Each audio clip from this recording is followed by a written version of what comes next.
In a city like New York, close is never close enough. The New York Knicks have been championship contenders for the last few years, but we are rapidly approaching what many consider to be the end of the window for this core to win a championship. Today, me and Corby are going to be looking at the potential playoff matchups for the New York Knicks, and we're going to see if this is potentially their year to win a championship. This Knicks team is pretty much the same team as last year. At least the starting five is the exact same, and it's one of the best starting fives in basketball, debatedly. But yeah, their bench is completely different. They have a new offense, new coach with Mike Brown, and I'm really interested to see. So what we're gonna do is we're gonna talk about the team itself, and then later on we'll talk about each individual matchup that they could potentially face in the playoffs, and if we think we'd win that series or not. So what do you have to say about the Knicks, Cam? I don't have a ton to say about the Knicks that hasn't already been said. In fact, we were just sitting here thinking about how to even introduce this team because it feels like so much of what has to be said about this team has already been said. Jalen Brunson is a great offensive weapon at the point guard position, but he doesn't offer a lot defensively. Mikal Bridges and OG Anunoby are solid tertiary pieces, but maybe not worth the price you paid for them. Karl Anthony Towns is sometimes the make or break piece of this team. Is he going to be one of the best offensive big men of all time, or is he going to shrink in front of the moment? And these are things we've talked about a lot with the Knicks. So what I really want to get into today is some of their other guys. Some of the guys that don't get as much shine. A guy like Diawara, who we've talked about personally, who might end up being a key piece for them in the playoffs. Overall, this Knicks team is a team that is I think, a little bit deeper than previous years, and I think that will benefit them. But it'll be also interesting to see how teams might have adapted to this starting lineup that has been so consistent over the last few years. I wouldn't even say the starting lineup's been too consistent this year, though, because if you look at all, and I don't want to be someone who's about the advanced stats, I don't really look at them that often, but it is super glaring when you look at Jalen Brunson. Whenever he's off the floor, the Knicks are so much better. And this was a very big focal point in what people were talking about earlier in the year when Jalen Brunson went out for injury and the Knicks started winning a lot more games. And in general, when the Knicks were on a losing streak, this is one of the big things that the Knicks fans realized. And it makes sense. I mean, I understand Jalen Brunson is the best player on that team. He's the most consistent offensive player and all of these things. But he is a heliocentric 6'1 guard where if everything's not running through him, he's not doing that much off ball. He's not a good defender. He's not doing all these little things. And some of the only reasons that the Knicks even made it so far in these last couple of years in the playoffs were because Jalen Brunson was averaging 30, 31, 32 points per game in each series that he played in. Can you do that consistently for 4 series straight? He can do it for a couple for sure. But I don't know. I want to be someone who's really, I mean, ideally, if you look at this Knicks team, they have the perfect starting lineup. They have an offensive engine. At point guard, they have an offensive center who can take advantage of mismatches, and they have a bunch of wings that can guard and rebound and do all these things. But this team kind of scares me. I'm also a little bit scared about the actual depth that we're about to talk about, including a guy like Diawara. I think they have a lot of guys. They have like 8 guys off the bench who are, I'm not gonna say 8. They have like their 2 6th and 7th guys, Mitchell Robinson and Miles McBride. And then after that, they have like 6 guys who are borderline playoff players, which is a lot of guys, So if injuries happen, they can step up. But how many borderline playoff guys do you really want? How good do we really think a guy like Jordan Clarkson will be, or a guy like Jose Alvarado, or maybe I think Landry Shamet might be the most consistent of any of them. But this Knicks team really does scare me, and it does start with Jalen Brunson. It does start with not only Jalen Brunson but Karl Anthony Towns. If Jalen Brunson's off the court, that's when Cat can step in, and then Miles McBride can step in, and now they only have one defensive liability on the floor because Shamet's been amazing as well. Brunson. They can't afford to have a defensive liability, but if you look at the last couple champions, they've never had to rely on a defensive liability outside of probably Jokic in 23. But I mean, you talk about with the Celtics, they had Peyton Pritchard, sure, or Sam Hauser, but they didn't have to rely on them. They could take them out of the game anytime they wanted to. With the Thunder, it was like what? No one on the Thunder is a true defensive liability or even close. Maybe like an Aaron Wiggins or an Isaiah Joe, but Isaiah Joe's a good defender. Wiggins tries. It's hard for me to truly believe that this team should be the favorite in any sort of way out of the East with a guy like Jalen Brunson. And I'd like to think you agree with me because you didn't interrupt me one time. Hey, man, maybe I was just being polite. I just want to let you speak. No, I want you to Maybe interrupt me. consider that. I think that is why matchups are going to be so key for this New York team come playoff time, because I think Jalen Brunson is very integral to their playoff success. I think he's more important to their playoff success than he is to their regular season success because of how you play better defenses and you play better one-on-one defenders. You need a guy that can go get a bucket. And I should also say you play better team defenses, which is why it's important to have a guy that can go get a bucket by himself. So it's important that you can keep Jalen Brunson on the floor without feeling like you're giving up a ton defensively, which is why their matchups are going to be so important. They might really struggle with a team that is solid 1 through 8, and has a bunch of guys that can all be serviceable offensively while being good defenders. So it'll be, like I said, interesting to see the matchups. We're going to discuss them here. I'm excited to get into it. Also, this team has shit for bigs. I'll just be honest. I love Cat and I love Mitchell Robinson. I think they're both good, but they are also bad in their own ways, and they don't have another big. Diawara, I love Diawara. I'm an NBA nerd. I love watching him, and I think he has a lot of potential. He should not play in the playoffs. This team is a contender, and they shouldn't be running 10-man lineups. And the numbers actually show that Mitchell Robinson, and obviously, if you just watch them, Mitchell Robinson and Cat actually play really well together because Cat is a good playmaker for a big, and they kind of cover each other's weaknesses outside of no one can cover the fact that Mitchell Robinson shoots 50% from free throw. Mm-hmm. But they don't really have any sort of big rotation. In fact, the guards that I kind of like that I was saying were teetering, it's like a Jose Alvarado. Jose Alvarado, when he's been on the floor, has been amazing. He's not shooting the ball very well. I think it's like 37, 38% from the field and like 30% from three. But his defense he's been playing is amazing. Shamit, his defense, amazing. McBride, when he plays, defense, amazing. How many of these guys can you run with Jalen Brunson? And how many minutes do you want to give Jalen Brunson in the playoffs? Because now all of a sudden, if you don't want to pair Brunson and an Alvarado and a Shamit, then you have to Mike Brown is going to have to really figure something out. And not saying that he can't. I think Mike Brown is a great coach. He's done amazing things with this Knicks team, and he's done amazing things with the Kings in the past. But it is a big task to truly coach around a defensive liability at point guard and center. And I say this while saying, I mean, they have been like a top 10 for sure defense in the NBA this year. And they've been, like the 5th best offense. I mean, net rating wise, they've been the 6th best team in the NBA. I have a lot of reason to believe that this team can go far. There are certain things that need to be addressed. I know you're saying it's kind of like the same team as last year and you don't have much. I have a lot to say because this overall, I don't know how much you truly want to play Jalen Brunson like you've played him in the past because it hasn't worked out. Him putting up 31, 32 points per game hasn't worked out. And they haven't changed up the personnel for that to be different. All they can really change at this point, because the bench is only going to play so much, is how much responsibility you're going to start giving a guy like Bridges. Because I feel like whenever Bridges really gets the ball, he can find his shot. He can find that mid-range. So he'll take that 4-foot jumper. He loves that thing. And Anunoby, when he gets the ball, he can start going. When Cat gets the ball, he can start going. How often are you going to get Jalen Brunson to actually start playing off ball? And this is a concern with a lot of guards. I mean, we talk about Trae Young. We talk about, even like Shea's not doing too much off ball. We talk about prospects coming in like a Darius Acuff, like a Peterson. It's going to be really interesting to see. So then by what you're saying, do you believe that there is a path for the New York Knicks to be better by not playing Jalen Brunson? No. By not playing him at all? I just mean by playing him less, by limiting the amount of time that he can be a defensive liability. I don't want him to play less. Like that's the problem, because as much as I look at these advanced stats and that's what they say, Jalen Brunson's the best player on that team and he should step up. I just want to see if he is going to be on the court, I need it to be worthwhile. I need him to really start to play defense, because we've seen that with him off the floor, they can still be competent offensively while being elite defensively. However, I still don't think that team of Jose Alvarado and then the Knicks starters are winning the chip. I don't think Jose Alvarado is that good. I think it just goes to show what the Knicks can be if they did have a different point guard. I've actually seen some Knicks fans just not really be that big on Brunson anymore because of this issue. So I want Brunson to kind of prove us wrong. I understand he's a small guard. He's probably 5'11". They say he's 6'1". It's probably not true. Just like a lot of these small guards in the NBA, they will definitely hype that height up, that fake height up. But I want to see him fight on defense. I really do. I feel like he can. I mean, obviously he has more size, but we've seen guys who have been seen as liabilities like a Tyrese Halliburton step up on defense and just make plays. If you could just make a play every once in a while that could potentially shake the momentum of the game, that's what truly matters. Because consistently, you are not guarding a Cade Cunningham. You are not guarding. And also with Jalen Brunson does make all the other players better and gives them easier looks. So it's also got to be guys like Josh Hart, like Mikal Bridges, like really fighting to not let Jalen Brunson guard someone one-on-one who's a star.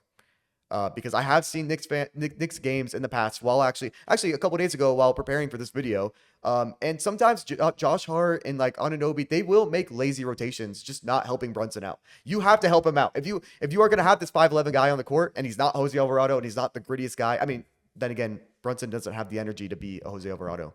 But it's going to take a lot. It really is. And it will be very matchup dependent. So they could find the right run here. But it'll be interesting. It also will be interesting because Alvarado has been so good, how good McBride will be. Because McBride has been out with an injury. He's only going to come back, like, I think the soonest they said might have been like April 1st. Sounds like a bit of a joke to me. But like, I don't know. We'll see how that goes because Landry Shamet has probably been the best guy off the bench in the last couple months. He's been shooting 44% from three, and he's been an elite defender. But can he beat elite defender at the small forward position? I don't think so. And if he's the guy who's on fire, how are you going to play him and Shamet and potentially another guy who's been on fire? Or maybe you just run him, Shamet, and then three of the starters. Or Brunson, Shamet, and three of the starters. All right. With all that being said, let's get right into the matchups. We're going to be starting with the 10 seed in the East, and that is the Charlotte Hornets. These teams seem to have a very similar philosophy of offense first, defense later, and this would be a high flying series for sure offensively. I personally think the Knicks win this pretty easily, though. I would actually give this Knicks in 5, just simply because I think this is one of the few series where the Knicks actually win the big matchup against, a lot of teams in the East. There's a lot of series where, like you said, their big rotation is not exactly the best, especially as you get up into the real contenders in the East. But against a team like the Hornets, who are running, Ryan Kalkbrenner and Moussa Diabate at the center positions, the Knicks are going to have a definite advantage. And I just think Jalen Brunson is still the best player in the series by far, even with some of his defensive liabilities. Because Brandon Miller, obviously very talented, but we got to see what he's going to give us in a playoff sense. Con Knippel, talented, but he's a rookie. LaMelo, just way too unpredictable and also really doesn't play defense. Give me Knicks in 6. This is one of the few teams that doesn't have the talent to really match up or like the defense, continuity, whatever. But they got LaMelo, Brandon Miller, Con Knuppel, Kobe White off the bench. They will take advantage of Jalen Brunson guarding them. This is one of the few teams that actually matchup-wise is really good against the Knicks. It's just they don't have, the bigs. And bigs are super important in the playoffs. Overall depth, talent, chemistry, a lot of things. It's kind of just the matchup. All right, and then moving on to the next team, we have the Philadelphia 76ers. Obviously going to be really dependent on health, what Paul George looks like when he comes back from his suspension, if Tyrese Maxey is 100%, if Joel Embiid is 100%. Let's say that the Philadelphia 76ers are 100% healthy and ready to go by the time this series happens. This is going to be a close series. I think this is another one of those teams that actually has the personnel to take advantage of Jalen Brunson, even more so than the Charlotte Hornets because they have some experience. Guys like Tyrese Maxey, VJ Edgecombe, Quentin Grimes. They have some experience. If they had Jared McCain, that would help them. That would be nice. Well, they don't have experience. The Sixers don't. I'm sorry. Like Tyrese Maxey has experience. Quentin Grimes has been in the playoffs before. Joel Embiid. He's been in the playoffs before. Has he? Did he not? That's not much experience. I'm sorry. The Knicks win in like 4. It's more experience This than the Sixers team Hornets. is sad. We don't know if Embiid's going to play. VJ Edgecombe's a rookie. He's not going to play good. He hasn't been playing good without Maxey. Maxey's the one shine, but they have all the pieces to guard Maxey. And I'm not someone who's just going to have the Knicks winning every series, even though I have them. Even though I kind of shit on them earlier. Like I am pretty high on the Knicks, but like the Sixers can't even compete. We don't know if Embiid's going to play. We have no reason to believe Embiid's going to play. I mean, you can say all this, but I said let's imagine they're 100%. So I guess if you want to take all the injury stuff into account and all that, which maybe is fair to do. Yeah, okay, so we can take that into account in our prediction and say that, the 76ers aren't going to be healthy and they're not going to then of course, Knicks in 4, Knicks in 5, whatever. I'm still going to take Knicks in 6 as kind of my middle ground. I do think it's going to be a close series though because I think Tyrese Maxey has been better than Jalen Brunson this year and would be better than him in a playoff series. I don't exactly think that this 76ers team is so far behind talent-wise from this Knicks team. It's more so that they're behind continuity-wise and coaching-wise from this Knicks team. But I really don't see this sort of disparity that you're seeing, I guess, because Tyrese Maxey is a super talented player. Joel Embiid is a super talented player. VJ Edgecombe obviously is a rookie, but he's not being asked to do too much offensively if they're healthy. Paul George was hooping before he, got suspended, and maybe that was because of why he got suspended, the PED suspension. But I think there are certainly a lot of players on this team that are very talented, very good isolation scorers, and definitely think there's a world where they take 2 games. I feel like we do this every year where the Sixers and the Knicks match up in the playoffs and we go, the Knicks should win this easily, and it always goes to 6 somehow. Yeah, I mean, it always goes to 6, but it's never really that close. I feel like even though it goes to 6, like the Knicks they're always up, Like it doesn't really look like the Sixers can catch up. I don't trust the Sixers to make an extra pass. If Brunson gets one-on-one and then Mikal Bridges starts helping, I just don't trust any of those guys. I don't trust Edgecombe. I don't trust Grimes. I don't trust any of them to take advantage of, let's say like Maxey being trapped or something. Those guys, they're talent. They have talent. Sure, they can shoot, but like they don't have the IQ to really be. I just think even fully healthy. Let's say they were fully healthy, which they won't be. I'd still have the Knicks in like 5. I mean, continuity is a big thing. How they actually play is a big thing. Ideally, this Sixers team should be a lot better than it really is. I don't trust Paul George in the playoffs. I don't trust Embiid. I've never had a reason to trust Embiid in the playoffs, and I think Mitchell Robinson is a very good piece to guard him. Yeah, I'll take the Knicks in 5. Either way. Honestly, either way. But yeah, next team, the Atlanta Hawks, is it? Mm-hmm. Yeah. You know what? You go first. I'll think about this. I actually don't know. The Atlanta Hawks. You know what? No, I have my answer. I'm sorry. I call me biased. Talent-wise, the Knicks have so much more talent. But if Jalen Brunson is on that court, we are taking advantage of that. That's actually the one thing that the Hawks are really good at on offense, is they know how to take advantage of a mismatch and how to make the quick read. I understand that Jalen Brunson should be better than Jalen Johnson. Battle of the Jalens. But in this kind of series, I mean, we have Dyson Daniels and Nickeil Alexander-Walker guarding him. I know it's going to be a lot of Knicks fans watching this because last time with the last video was the Spurs, and a lot of Spurs fans were watching that, and they were calling us delusional for not having the Spurs win every single series. But Knicks fans, watch out. The Hawks are here. If we play you guys in the first round, if we get that 6 seed and y'all get the 3 seed, it's cooked. If you get the 2 seed, we get the 7 seed, it's cooked for you guys. I'm sorry. I'm biased. I don't care. Onyeka Okongwu is going to stretch the floor out. We are going to take advantage of any mismatch. We debatably have better depth than you guys. Starting lineup, yeah, you guys might have us. Quinn Snyder is he's been in the league for a long time. He knows how to coach. I think he'd out-coach Mike Brown personally, even though Mike Brown also is a good coach. And I just think matchup-wise, it's really good. Even if you guys have the talent. Even if you guys have the Mikal Bridges or whatever. Risa J stepping up. Maybe Kuminga will step up. Maybe Gabe Vincent, whatever. Risa J stepping up, and he's winning us the series. In how many games? I'll give it Hawks in 7. I'm going to respect the Knicks, and I'm not going to say the Hawks are just this big team or whatever. So I think it's going to be close, but the Hawks are pretty good at winning game 7s. We've gone to one game 7 in the last 10 years, and we've won one game 7 in the last 10 years. Means they're due to lose. Whatever. The Atlanta Hawks, tricky team to figure out. So much moving around with regards to their roster this season, and seeing where a guy like Jonathan Kuminga fits, if he is a starter in the playoffs or a bench piece, or if he's going to get significant minutes.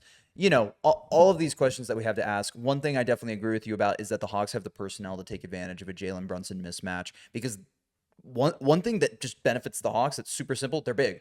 Every single guy on the court is usually above 6'3", even with CJ on the court. And when you take CJ off the court, everyone's above 6'5". So they are a very big physical team. And Dyson, despite not having the greatest offensive bag in the world, when placed against a smaller guard like Brunson, should be able to take advantage of that and get to the paint and get to the basket. So even if you're left with one of your poorer offensive players being guarded by Jalen Brunson, you should still be able to take advantage of that mismatch.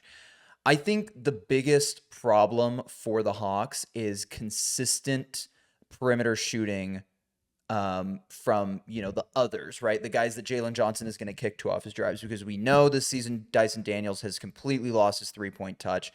Onyeka Okongwu has been a really good 3-point shooter at times this season, but that's also sometimes a flash in the pan, and it will be interesting to see if he could maintain that. I'm not necessarily going to trust that. I look at a guy like Nickeil Alexander-Walker, obviously having a great year this season, and a guy that can make a spot up 3, but it's also not his quote unquote ideal role, right? What do you mean? What's his ideal role? I would say his ideal role is more as a driver, right? Kind of in that sort of like you call him Diet Shea.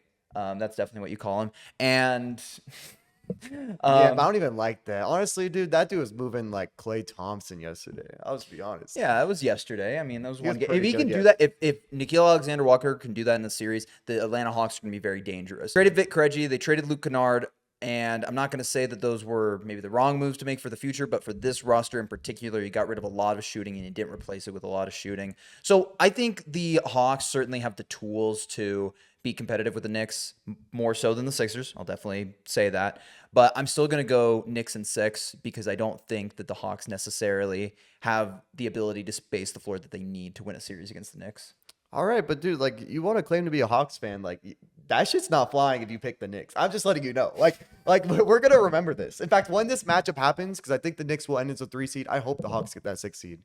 I'm still gonna pick the Hawks, and I'm still gonna be right. I'm still going to pull for the Hawks and I'm still going to pull for my boy, but I got to be a realist.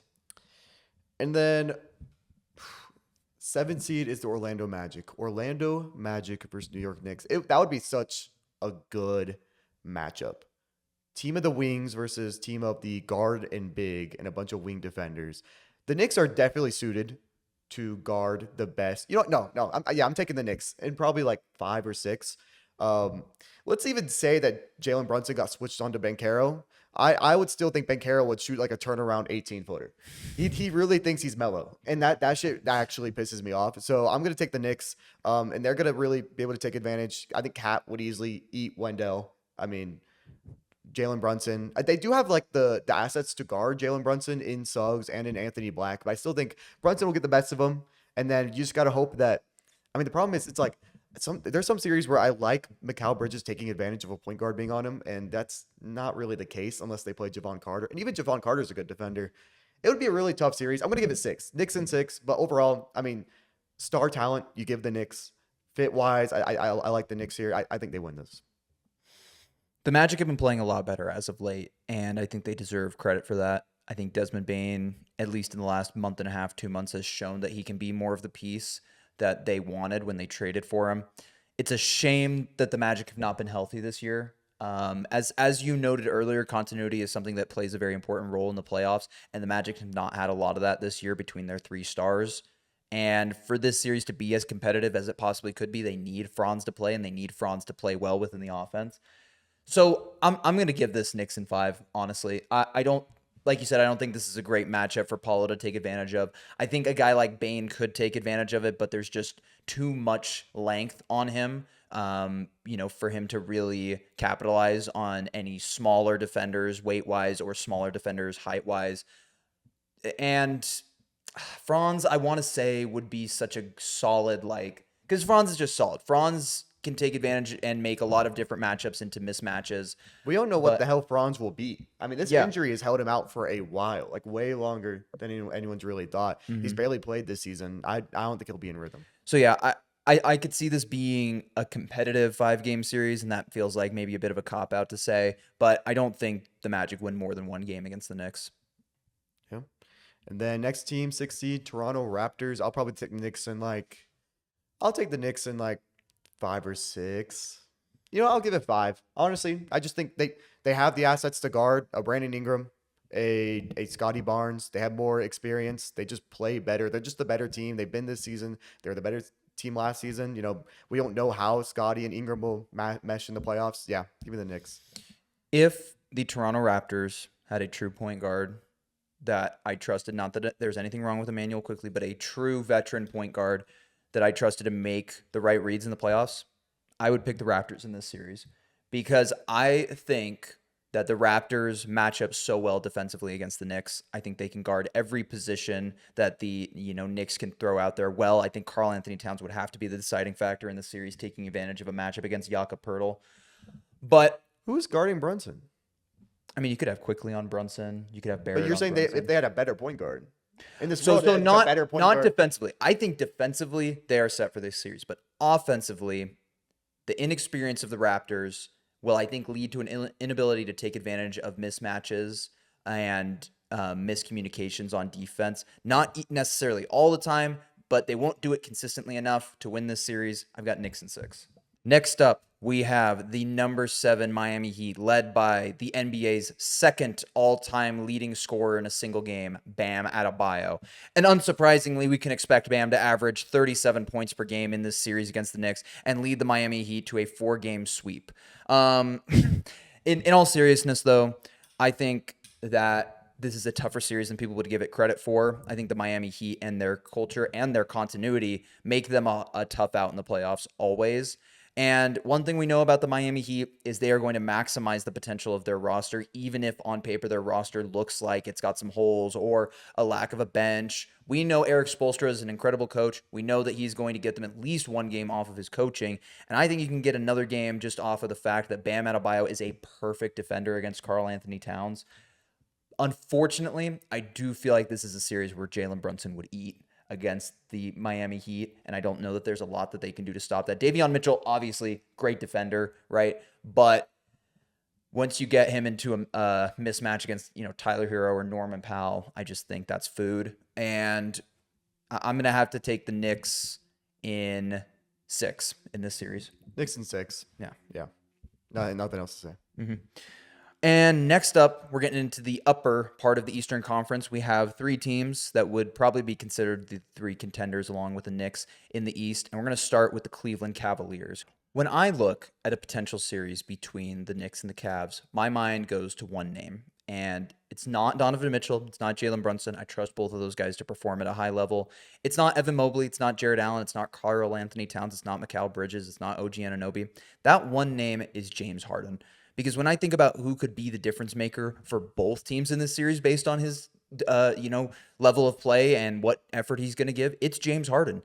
I think that James Harden is the kind of guy that could just destroy a matchup against the Knicks. I think he's smart. I think he's crafty. I think he could get their wings into foul trouble early on that forces the Knicks to go to their bench. He could do a lot of good things, or he could be the James Harden we've seen that settles for step back threes and plays passively in the clutch. I don't have a ton of reason to necessarily believe in James Harden given his track record, but I would like to think that James Harden knows that this is his last opportunity to win a ring in many respects. That he is getting older, that he is on a highly competitive team, that he is playing in a role where he doesn't have all of the scoring pressure on him. In fact, he doesn't even have the most scoring pressure on him out of anybody on the team. That far and away belongs to Donovan Mitchell. I think James Harden is going to show up in this series. I think he's going to seek out mismatches. I think he's going to put Evan Mobley and Jared Allen in positions to succeed, rolling to the basket. I think the Cavs are going to be able to use their size to take advantage of the middle because, like you said, it is going to be hard for the Knicks to play a lineup of both Mitchell Robinson and Karl Anthony Towns at the same time, because while that matchup does suit them in this particular instance against the Cavs, Mitchell Robinson is such a liability from the free throw line that he's almost unplayable in the playoffs except in short spurts. So I am going to actually take the Cavs in 6 in this series to win. I think James Harden will have a good series. I think he will distribute well. I think he will score well. As long as he's not settling for threes and he's getting to the basket and getting fouled and getting to the line, I've got the Cavs in this series. This one is a legitimate toss-up. I think I will take the Cavs in 7. And I think it might come down to, I do believe Donovan Mitchell will outplay Jalen Brunson in the series. I think it will come down to that. I mean, both teams are like very different, but very similar in their own ways. Both, have the double bigs. The Knicks don't run it at the same time to start. The Cavs do. But the Cavs off the bench, I don't really trust any of their bigs. But they do have, like Sam Merrill has been like one of the best 3-point shooters this season. They got Dennis Schroeder, who I believe can make some huge plays coming up. And I think what the difference is, because the Cavs will also run these lineups of like 3 different guards because some of them are good defenders. So like in this case, it could be, well, actually none of them are good defenders when it comes to Mitchell, Harden, and Sam Merrill. But then they could run, Schroeder is sneaky on defense. Keon Ellis is a good defender. So they could run a combination of that. The reason that they can get away with it is because they have Jared Allen and Mobley to back their defense up. And Mitchell Robinson's good, don't get me wrong, but those bigs in general are going to be doing a lot of that dirty work. And I think if you can just get Mitchell to outplay Brunson and then Harden to be by far and away the 3rd best offensive guy in this series, which is not guaranteed because of James Harden's track record. But if Harden was to do this, which he's shown so far in the regular season, then I like the Cavs here in 7. But this is a toss-up. This is close. This is not something I feel too passionately about because I don't really have either of these teams as the favorite in the East. But I could definitely see, a path where both of these teams could make the finals. Both of these teams could beat each other, yeah, I don't want to feel too confident about this series, but I'll take the Cavs. Sorry, Knicks fans. And then the number 2 team we have is the Boston Celtics. And I think the Celtics win. I think they beat the Knicks in probably like 6 games. And I understand that there's been series in the past. I think last year the Knicks did beat the Celtics in the playoffs. But this Celtics team is really good. I mean, not Danny Ainge. Brad Stevens has really been doing his job well. They have so many different guys who can not only guard, but make an open three and take advantage of a mismatch. And I think that will happen a lot with this Knicks team. And I just believe they have more talent. Jason Tatum, Jalen Brown, Derek White, Peyton Pritchard. I mean, there was a GM, anonymously, of course, because no one ever likes saying their own name, that said that Derek White is a top 10 player in the NBA. And while I don't agree with it, you can see why, when it comes to the little things, why that's the case. Derek White's probably the 4th best player, and the Celtics have the three of the 4 best players in the series. And when this is the case, there's very few times I will pick the other team to win the series. Give me the Celtics. See, for me, this is even more of a toss-up than that Cavs-Knicks series. Because while we can say that on paper the Celtics are the better team, you can say that last year. Lots of people were saying that last year. Lots of people weren't giving the Knicks a chance in hell to win that series. All of a sudden they come out 2-0, and that was before Jason Tatum got hurt. I think what the Knicks showed us last year is that in spite of what you want to believe about Mikal Bridges and OG Anunoby as basketball players, and whether the Knicks have given up appropriate value both financially and draft capital-wise for those 2 players, they are really good wing defenders, and they are a really good matchup against Jason Tatum and Jalen Brown. So you can say that, the Celtics have 3 of the 4 best players in the series. And I don't know that that's crazy to say. I do want to give Karl Anthony Towns his flowers, though. I think when he's playing good, he is, going to be far and away the 4th best player in this series. I think him and Derek White are on different levels of NBA players. Derek White is a tremendous, tremendous role player, but Karl Anthony Towns does have superstar ceiling in terms of his capability offensively.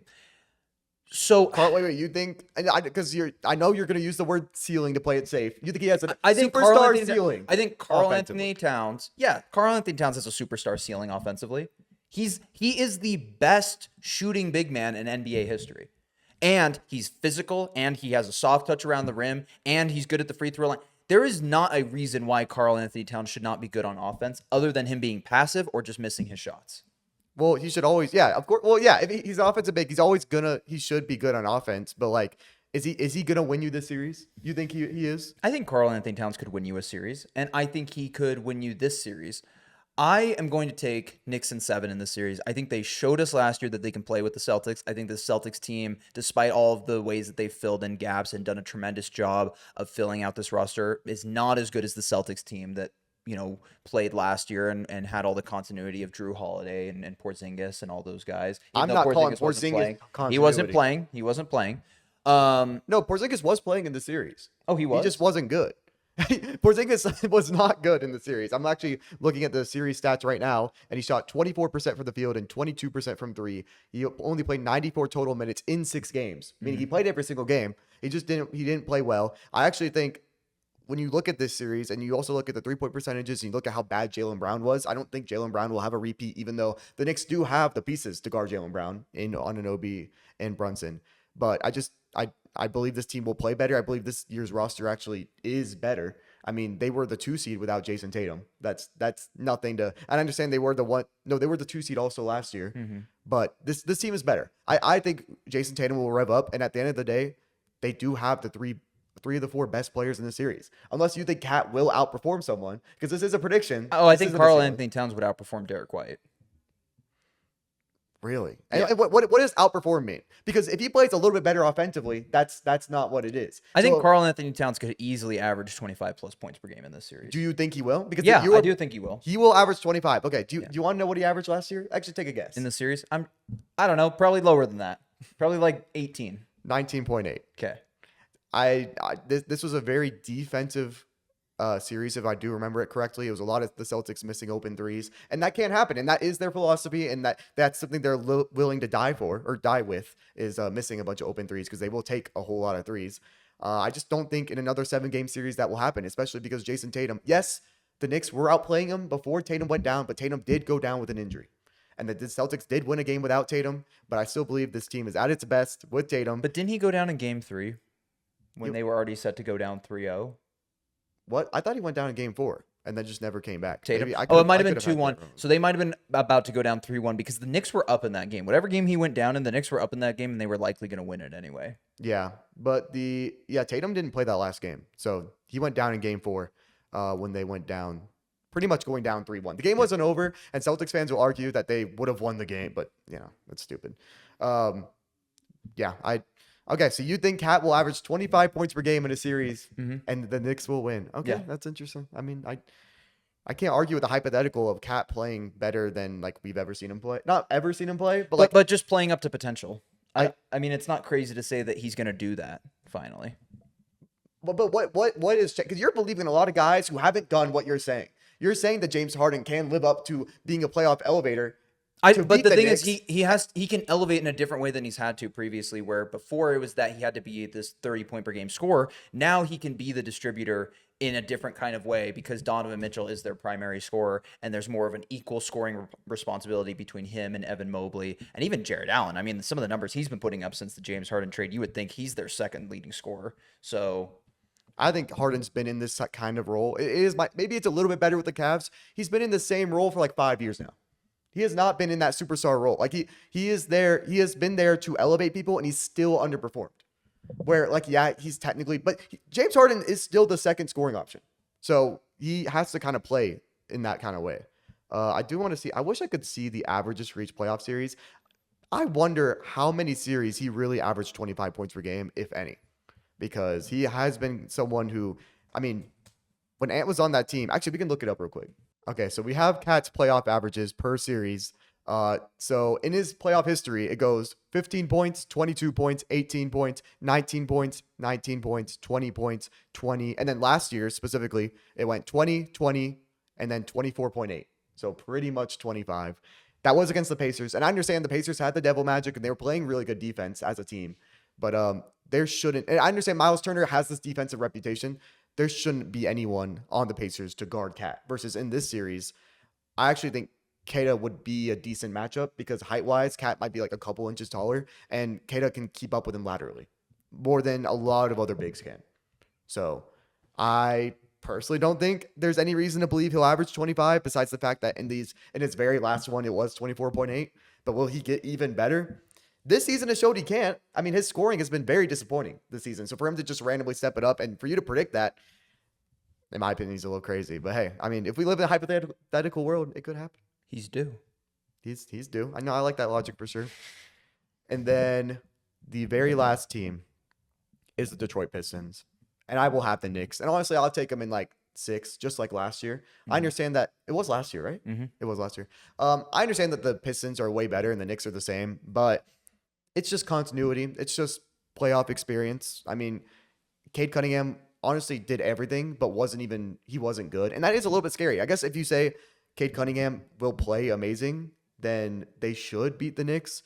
But I just think overall, the assets that the Knicks have, I mean, Mikal Bridges is probably going to eat in that series. I just don't know how good Duren is defensively. I'm a little scared. I actually think Cat would outplay Duren in this matchup. And then I just think the Knicks have the better top 7. I think the Pistons have a really good 12-man rotation, 11-man rotation, but that does not matter.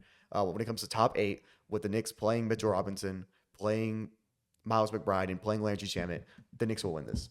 And honestly, I do think Cade will be the best player in the series, but it won't be by much. So Corby, you're saying that you think based on last year that the Knicks are gonna win this series based on what you saw in that playoff series?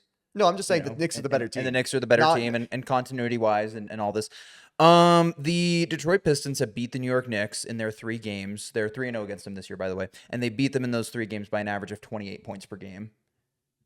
I think the Detroit Pistons are far and away the better team in this series. And that also has to do with matchups. That has to do with philosophy. That has to do with how the Pistons play. These are 2 teams with kind of opposite mentalities. One's kind of all about offense. The other one's all about defense. And I think that the Pistons are going to come motivated in the series against the Knicks, and they are going. Why are the Knicks all about offense? they're a top 10 defense in the league. I mean, I mean, I guess they're not all about offense. I think both these teams kind of have both. But when your superstar is Jalen Brunson, you're sacrificing a lot inherently on defense to prioritize offense, are you not? I mean, you are, but every other piece besides Cat, I guess, is a defender. I would say they're still a defensive team. I think you're kind of discrediting them in that sense. That's fair. So they can. I mean, the Pistons are one of the top 2 defenses in the NBA. Yeah, they are. So, No, so they're definitely. I still think they team. get the defensive advantage. I think Cade is going to have a very good series if these two teams match up. I don't really see if Cade's playing well, Cade's playing well. If he's not, he's not, and that is kind of the back and forth of Cade. We've seen his best games this year, and we've seen some really poor games out of him. But I'm going to take Pistons in 6 in this series, and simply just because I think their defensive identity and their ability to shut down the opposing team's offense is going to play such a big role in this series. Because you can say like that maybe the Pistons. I'm not saying that you are even. I'm just saying people can say that the Pistons don't have another guy that can go get a bucket, but you really don't need that if Cade can be the offensive engine that he has been, if Duren can continue to put up good scoring numbers, and if the rest of the guys can continue to defend the way they have. I mean, we saw it with the Thunder last year. You really only need 2 of those guys in any given game to go off for you to be able to win a game. But the Thunder are a different team. The Thunder, every single player on that team is an elite defender. On that team, they honestly got a little lucky. Like, they should have dominated way more than they should have. And one of the big reasons with the Thunder was they didn't have that third guy who could get a bucket, that third scorer. And that's something that the Pistons really, I just don't like a team that bases so, like, I understand you think it's Cade and then it's everyone, and then Duren and then it's everyone else. But when you watch, at least when I watch the Pistons, if he is on the floor, Duncan Robinson is like looked at as like, oh, he's a big part of our scoring because of his, ability to move off ball and shoot. And that's just something I don't really want to rely on come playoff time. That's one of the reasons I'm not big on the Knicks on the Pistons. It is just their offense. And I just don't know. I can respect Duren, but I don't know what he's going to be come playoff time. I don't know if he's just going to be getting the ball and he's going to be getting these like he'll get some ISOs or he'll shoot that like 12-foot mid-range. And I just don't know. Do you even want that shot come playoff time? And then the Knicks actually did a really good job. I guess I said I wasn't using last year's series, but last year's series is a good thing to use. And that was under a Tom Thibodeau offense. They were doing good. I guess not too well offensively, but defensively, they shut Cade down. Cade might have averaged like 25 a game that series or something, but he might have shot like under 40% from the field. A big part of the playoffs is half-court offense. Mm-hmm. The Pistons' half-court offense is not very good. And I think they really do take advantage of, teams getting frustrated by their defense, and the Pistons get a lot of fast break points, just like the Thunder do in the regular season.